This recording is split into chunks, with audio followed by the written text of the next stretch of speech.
Welcome back to Series 4 of Beyond the Books with me, Beth Price. This podcast goes behind the scenes in the School of Literatures, Languages and Cultures at the University of Edinburgh, otherwise known as LLC. Every episode, I get to sit down with one of the researchers in LLC to find out how they came to Edinburgh, what they're researching, and more importantly, why they're researching that. Today, I am joined by fellow PhD student Kat Zabecka. Having completed her master's degree here at Edinburgh, Kat is now a part-time PhD student in film studies, funded by the College Research Award. Her current research explores identity and belonging in contemporary film encounters. Hello. Hi, how are you? Good. Thank you so much for joining me. Thank you for having me. Kat, you are a PhD student I am. in film studies. We'll kick off with a question that I ask everybody. Tell me a little bit about your academic journey. Essentially, how have you ended up doing a PhD in Edinburgh? So I first went to Brighton Uni and I did my media studies degree there, which is a good way to start off your academic journey if you don't know what you're doing. Because obviously media studies is quite a broad range of areas and fields and subjects that you can get into. And during that time, I was really interested in film because we had one module each year that was film related. And then from there on, I was like, I need to do a postgrad. I need to follow this up. And so because of my Scottish teacher, I thought, why not Scotland? Not really knowing anything about Edinburgh or how different it could be or anything like that. But yeah, I came to Edinburgh to do my master's in film studies. And then halfway through that, I thought, do you know what? Makes sense to do a PhD right after as well. So yeah, that's how I ended up here. Edinburgh, I think, is just, not only is it good in terms of its focus of this particular school where film studies is being taught, it's very European centric, which kind of aligns with my interests. But it's also a good location in the UK, to be honest. I'm from Slovakia, so I really wanted to be connected to my family and be able to travel and such. So yeah, it ended up being the perfect place to be. What a lovely little narrative as well, because your thesis title is Identity and Belonging in Contemporary Film Encounters. Everyone can watch a film.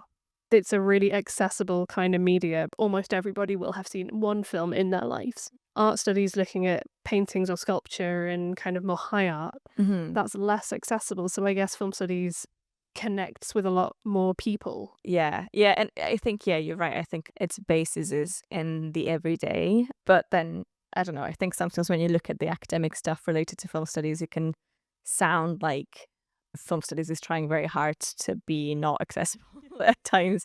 But I think that's to do with that subject, I think, working quite hard to establish itself in the first place. And now that's been done, I think it's becoming more fun and more interdisciplinary as well. But yeah, I think you're right. Anyone can access films. Anyone can talk about films as well, which is great. You're looking at European film, and these kind of big feelings of identity and belonging. How did you come up with that as a research project? And what are you actually trying to find out within that? Yes, I can tell you a bit more about how did I get here. And that kind of goes back to, when I was doing my postgrad, I was really, I knew that I wanted to do a PhD because I felt quite comfortable in academia. But then when you start thinking about a PhD thesis, what everyone tells you is, what's your thing? What is it that you're interested in? And I really struggled with that for a good while, I think. And after my MSc, I did a bunch of different things. I was really trying to get involved with the film community, and they hosted and produced the Edinburgh Film Podcast, and just kind of trying to be involved as much as possible because I knew that it was going to take me a while to figure out what it is exactly that I want to do. But then there was this moment when I wrote an article for the student film magazine called The Film Dispatch, which I'm not actually sure if it's still running. It is still running, and it just released issue 12. Oh, well, there you go. I need to get on it. But yeah, I remember writing an article for that about Belfast. That it was a film that came out in 2021. And there I talk about my own cinephilia and why I watch films and how my own cultural background very much impacts how I see films. And so from there on, I was like, oh, I think that's what it is. That's what I'm really interested in. And so the way that translates into my thesis is that I'm interested in the way that people negotiate their identity and a sense of belonging through the film experience. And I mean that on sort of two levels. I think that this is happening on two levels.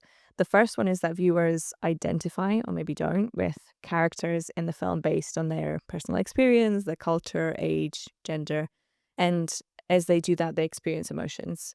So that's the first level. The second level is that these film and emotional experiences are then shared with other people in the sort of day-to-day life in order to make sense of the world and the viewer's position in it. So that's how I got to it. But the way that this is backed by research is that it's kind of inspired by this research led by Bernard Rime.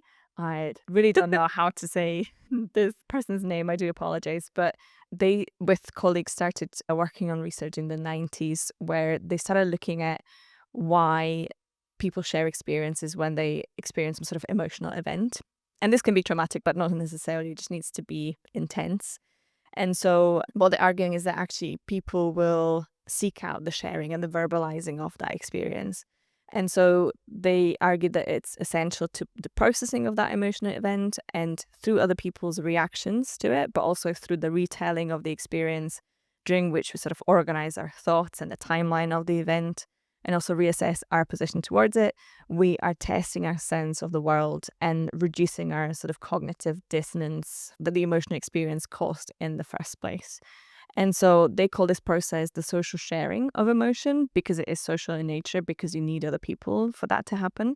And they concluded that it is aiding cultural construction and has other benefits such as, again, processing of the emotion, triggering interpersonal relationships, and getting a sense of self. So then my thinking was, if that happens with our emotions, sort of day-to-day emotions, could that happen when we watch films as well? Because we know that we experience emotions when we watch films. So then in terms of my thesis, the question is, if we do share our film watching experience, does this also lead to the social sharing? What are the motivations and implications and consequences of this sharing? And what parallels can we make between this original research and film, essentially? And so to answer this, I developed a survey to test people. Are you sharing your experience of film? Is it important for people to share? But then I also do empirical research where we'll go out and speak to people and ask, how is culture and your personal experience impacting your perception and your experience of those sort of cultural messages and films? So yeah, a lot to kind of give it context, but I wanted to make sure that you can see the parallels there between and where that research is coming from, and that it's not necessarily film based, but it comes from our sort of everyday experience of films. That's really interesting. This is one of those bits of research that is why I enjoy the humanities. But it's something that I think that the literatures, languages and cultures kind of collection does really well. So you're talking about the challenges of getting empirical data. Yeah. And part of that is probably correctly, there's a lot of ethical regulations and hoops that you have to jump through when you're starting to interview people and get their shared experiences. But how do you measure quantifiably in a way that you can put down on paper or in a graph? How do you measure things that are really personal and quite emotional, like identity, belonging, that kind of thing? So I think it depends where you look and the perspective you take as well. So identity obviously has a long history of being debated and researched from Plato through Enlightenment to contemporary psychology. And so that alone, I think, gives you a sense of the different perspectives that have been taken on it. And so my approach specifically stems from psychology and sociology. And so looking at how we develop identity both as an individual and as part of the wider society as a collective, but more so focusing on the individual experience. And so in terms of data, you can find quantitative data, but that will be in neuroscience, most likely, like neurobiology, neuropsychology. But there is a fair amount of qualitative data, and that is to be found in anthropology, in psychology, sociology, but also cultural studies. And so, for instance, the research that I was mentioning that my main hypothesis is built on, they use questionnaires. It's still qualitative, but that's one example. Other examples include interviews or sort of focus groups, surveys, etc. But yeah, I think depending on what it is that you're trying to prove, it's quite hard to look at just, I think, quantitative data. I think you have to look at qualitative data, which then obviously complicates, as I was saying earlier, the sort of conclusion that you're trying to get out of it. my sense from what it is I'm trying to do is that you're not trying to measure identity or sense of belonging necessarily. I think what we're trying to do is to evaluate it and assess it. And that is slightly different, because if I was working in sociology, that's when it would be really valuable to say, well, we surveyed, I don't know, 15,000 people, and we can say that X, Y, and Z means da da da da da. But that's not what film studies is trying to do ever, I don't think. And so you can firmly, confidently say, I'll just speak to people and see what this is about. So it's easier in that way. But yeah, it's a tricky one. And the more you look into it, the more you're like, oh God. Then you get into what is a representative sample of your research or your data, so that you can confidently say, well, these people said, yes, I did share my film experience. I'm not saying this is 100% the case. It's more about, can this be sort of replicated? And then if anyone in the future has some budget to do it on a massive scale, then please go ahead. They are very welcome to do it. Yeah, exactly. That's really interesting. It sounds like you're really thinking more about people's response to the films rather than necessarily the directors or producers or screenwriters making that. Yeah, 100%. I'm a bit done with that. I focused on individual directors and the sort of author side of film studies, and that's really interesting, and I think there's a lot of value in that as well. But yeah, I don't know, I'm just a bit obsessive over audiences right now and what it is that they get from it. Yeah. I don't know if you've looked at historical films as well as contemporary films. Have you found that there's a shift in how people engage with films? I'm thinking, when I was a kid, back in the 90s and early 2000s, we'd go to the cinema for friends' birthdays a lot, and it was a big deal. And that was where you'd go as a big group, and it would be a big social event. Or, you'd go for a date at the cinema. And film was really, for me at least, experienced in the cinema, and then you watched something at home, or you went to Blockbuster, the video rental shop, and went and got something. And I'm revealing my age, but that's fine.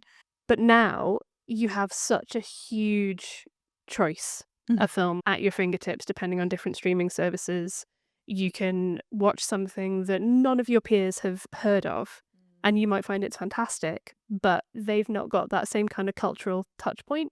Is that coming up at all in your research? Yeah, I think a little bit. I think the one thing that certainly has happened is the almost like displacement or the devaluing of the cinema as a physical space, as this sort of prototypical ideal space for watching a film or experiencing a film.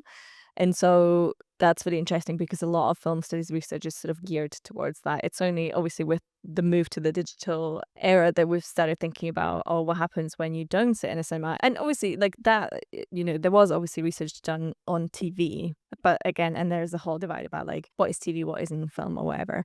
But the idea that like you can watch a film on your phone, on a plane or whatever, it's a much more sort of fluid experience now.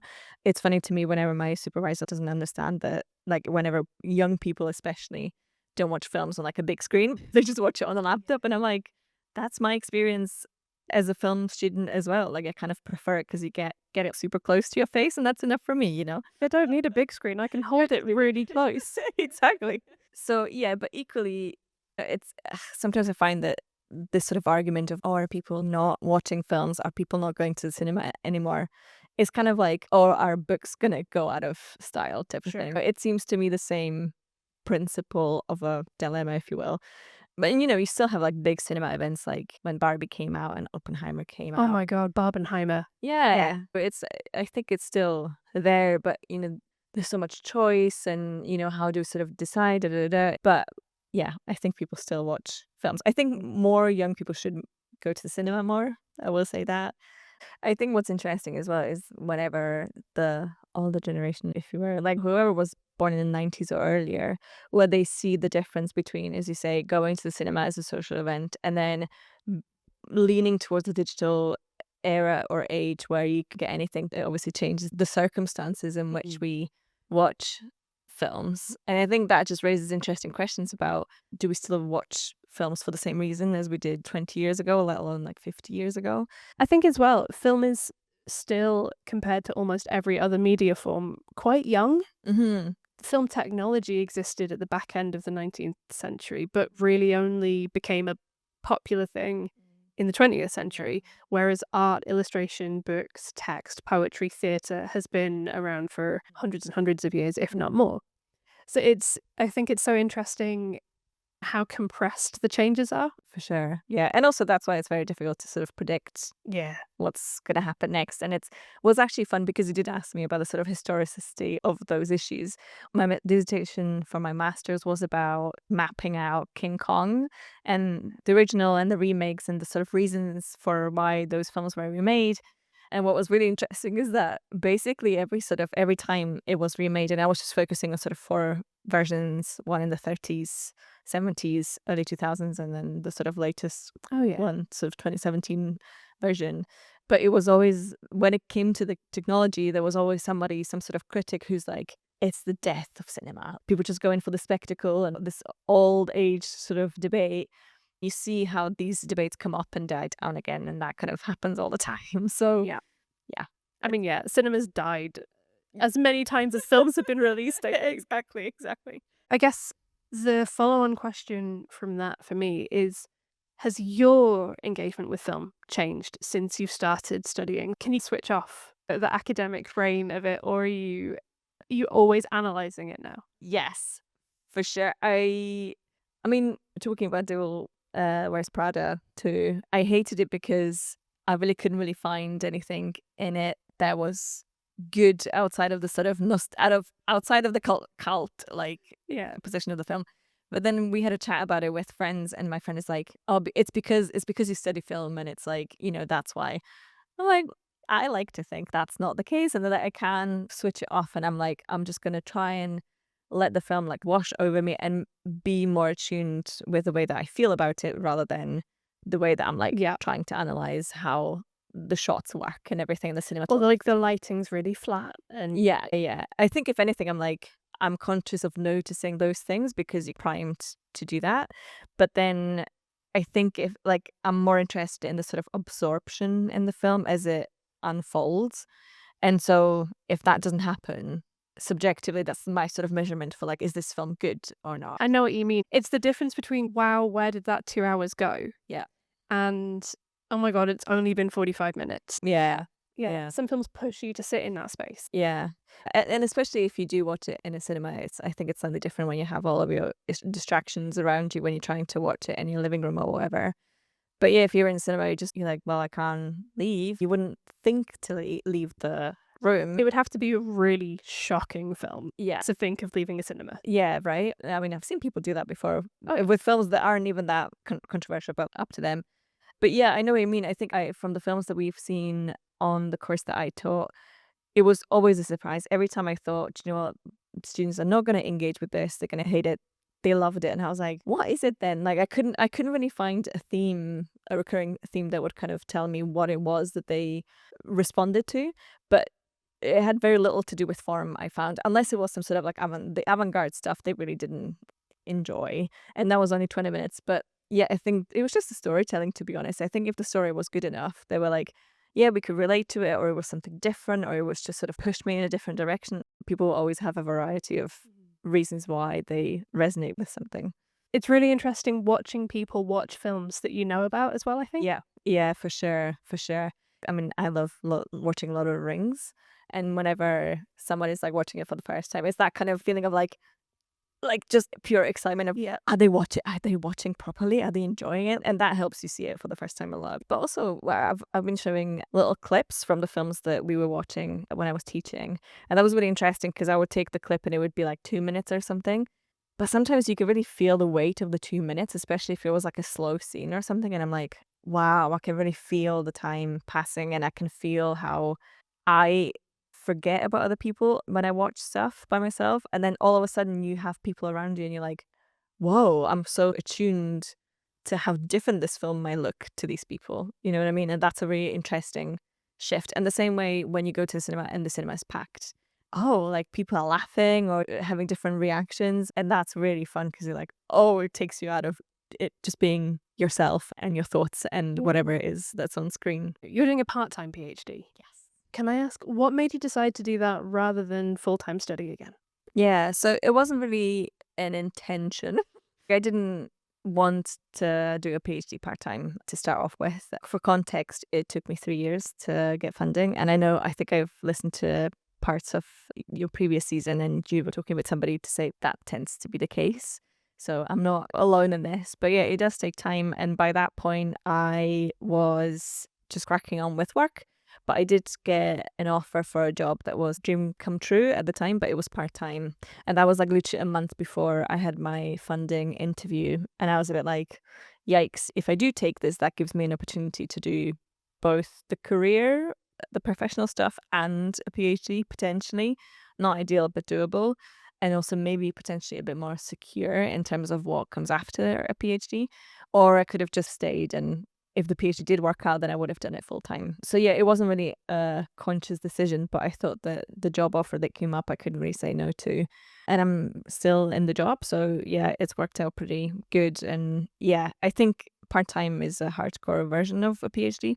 But yeah, obviously people do it for a reason because they don't really have a choice. Yeah, I mean, the reality of any postgraduate study, but particularly PhD postgraduate study, is that it is both super intense and really expensive. Yeah, exactly. Yeah. And it's a difficult thing to undertake for a lot of reasons. Yeah. You said that you had a job in place, which then meant you decided to do the PhD part-time. Have you found that you have been able to balance both kind of hats? I mean, I'm here and I'm doing it, but I mean, yes and no. It is stressful, I think, and I think it'll be stressful either way. You know what I mean? It's up to you in terms of what you take on. I'm not saying that like part-timers have it that much harder. It's more that it's really hard to negotiate that feeling when you have a million other things going on that are battling for dominance in your life. Feeling like you're not really doing a PhD any justice and you can barely do the bare minimum is crippling. But I'm sure that obviously that's a sort of universal PhD experience. So that's really tough. Also, what I would say is that I suffer from migraine, which means that my time is that much more limited. So I think potentially if I didn't really like have a disability, it would be much easier and I would have more time in general. But because of that, it's very frustrating when your time is being cut in half or you kind of lose all of your time. Having said all of that, I like wouldn't change. Like I wouldn't swap this for anything else. I have such a full life outside of my PhD. Like I have a fantastic friend group and I've got lots of hobbies and I'm trying to like continue with life as well as do a PhD sort of not on the side obviously, but like I want to make sure that I'm not leaving life behind as this PhD sort of unfolds. And because it is a long run, it is 6 years at the very least, you have to put all of these little things in place so that you don't go insane. And you still do sometimes, but that's okay. I think that bit's universal. Yeah, right. But I would recommend it to people. I think if you prefer a variety and the ability of changing from maybe like cognitive sort of mental stimulation to maybe something else, if you have a job that's very, very different, do it. It's so good. So from that, have you got any advice for people who are currently doing a postgrad or a PhD, or people who are thinking about maybe I'd like to do a PhD? Yeah, I think just maybe be clear about why you want to do it would be my advice. Like you can't technically do a PhD at any time unless you're after a specific career. You don't have to do a PhD. And like I had a classmate when I was doing my master's and he was like, I think 50 plus, I can safely say, sorry if that's not the case. He's done his career. And so, you know, he was doing it because he was really interested and that's what he wanted to do. And that was a sort of a way. So yeah, I think just be clear on what it is that you want to get out of it. And then also, as you sort of alluded to already, it doesn't have to be everything. You can have other things going for you. And I think sometimes you can lose perspective if that's the only thing that you're doing. Because I think for a long, long time, I was like, academia is the thing. And then I started doing other things because I had to, having a sort of professional career outside of it. And I was like, oh, there's other things. And it doesn't have to be, because I was reading this amazing article a while ago and it was about part-time experience.